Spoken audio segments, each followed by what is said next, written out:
کہتے ہیں عصر اور مغرب کے ٹائم پہ بالکل نہیں سونا چاہیے.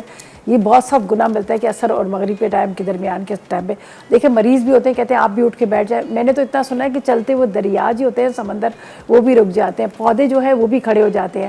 تو یہ جو ٹائم ہوتا ہے نا, اور آپ کبھی سوچیں جب مغرب کی اذان ہوتی ہے نا تو بڑی عجیب سی فیلنگ ہو رہی ہوتی ہے, بڑا عجیب سا ایک ہو رہا ہوتا ہے, اور بعض دفعہ تو بعض دفعہ رونا بھی آ رہا ہوتا ہے. تو میں نے کسی ایک دوسرے سے پوچھا, میں نے کہا یہ کیوں اس طرح سے ہوتا ہے؟ کہتے ہیں اللہ تعالیٰ یہ وقت ایسا ہوتا ہے کہ شاید یہ بھی کہا گیا, اب تو خیر جو بتائے جو صحیح اب کمی پیشی اللہ تعالیٰ معاف کرے, کہتے ہیں قیامت کا جو ٹائم ہوگا نا اس ٹائم پہ کہہ رہے مغرب کا ہی ٹائم ہوگا. تو بہرحال اپنی طرف سے سب ہماری کوشش ہوتی ہے کہ اللہ پاک جو ہم سے اچھائیاں ہو سکتی ہیں ہم کریں, نماز کو نہ چھوڑیں. اب میں بھی آ کے ہمیشہ 4 فرض پڑھتی ہوں, اور مجھے بار فیل ہوتا ہے کہ اللہ میں 4 فرض پڑھتی ہوں, پھر میں سوچتی ہوں کہ چلیں جی اللہ تعالیٰ نے اتنی ہمت اتنی توفیق دی, یہ تو ہم پڑھ لیتے ہیں.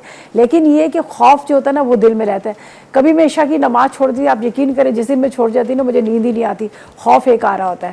تو بہرحال اللہ تعالیٰ سب کو اپنے حفظ و ایمان میں رکھے, سب لوگوں کی بہت ساری دعائیں ہیں, خوش رہیں اور اپنی نماز کی پابندی کریں. اللہ تعالیٰ سب کو اپنے حفظ و ایمان میں رکھے. لیکن کہتے ہیں نا کہ جب آپ انسان کا کوئی پتہ نہیں, ابھی تو کتنے ینگ لوگوں کو میں نے دیکھا ہے, تو بس اسی طرح سے اچانک ہی موت ہو جاتی ہے. تو بس آپ کوشش کریں کہ اپنی نماز قائم رکھیں. مجھے پتہ نہیں مرنے سے بالکل ڈر نہیں لگتا, مجھے بالکل بھی نہیں ڈر لگتا. میں کہتی ہوں دیکھیں زندگی جتنی گزری ہے گزر گئی ہے. بہت سارے لوگ خوف کھاتے ہیں نا, مجھے بالکل خوف نہیں آتا. تو میری کوشش ہوتی ہے کہ میں ہر وقت باوضو رہوں, نماز پڑھ کے مطلب اپنی جو بھی ہوتی ہے پڑھوں اور باوضو رہوں. اللہ وہ تو موت تو ہے, کبھی جاتے تھے اللہ نہ کرے مر بھی گئی تو اللہ کے نظر وضو میں تو جاؤں گی, پاک صاف تو ہوں گی. تو اس سے اور اللہ پتہ ہے آپ لوگوں کے بہت سارے کام آسان ہو جاتے ہیں. آسان کیا, آپ کسی ٹینشن میں ہوتے ہیں, کسی مشکل میں ہوتے ہیں, تو آپ باوضو ہوتے ہیں نا, تو آپ کو قرآن کی آیتیں پڑھنا شروع کر جاتے ہیں, کچھ نہ کچھ پڑھنا شروع کر لیتے ہیں. تو اس سے کیا ہوتا ہے کہ آپ کی بہت ساری مشکلیں بھی آسان ہوتی ہیں.